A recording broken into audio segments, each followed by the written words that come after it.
Hello chess lovers, I have an interesting game for you played by two old rivals, Anatoly Karpov and Viktor Korchnoi. The game was played in 2008 at Pivdenny Bank Chess Cup. Karpov had white pieces and he started with d4, knight f6 by Korchnoi, c4, e6, knight c3, bishop b4.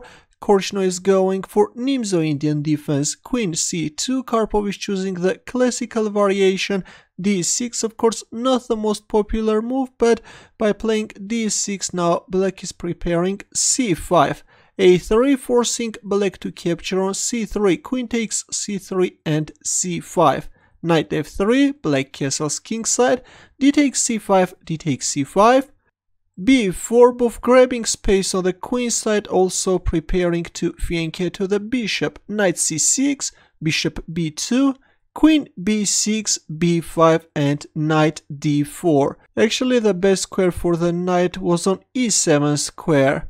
Later if needed the knight can jump on f5 square, but instead after b5 we see knight d4, knight takes d4, and instead of capturing on d4, of course in this case black is losing a pawn, Korchnoi went for knight d4, a very tricky line, and now white has to be very careful. Queen e3, queen a5 check, forcing white king to move, king d1, queen a4 check, queen b3. Well, actually knight b3 is the best move, but after the repetition of moves we can see that finally after queen a4 check Karpov is placing the knight on b3 square. Knight takes f2 check, using the fact that the queen is guarding the knight on b3 square.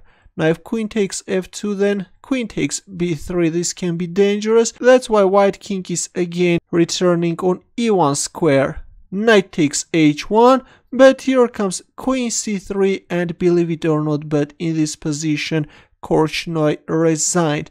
Right now the threat is checkmate in 1, and if f6, then it turns out that after knight takes c5 black queen is trapped. That's why after queen c3, seeing all that, Korchnoi resigned. What is interesting, after queen c3 Korchnoi even shook Karpov's hand. I think that you know that long story of these old rivals. If you enjoy this game, don't forget to give the thumbs up or subscribe to my channel. More games are coming. Good luck.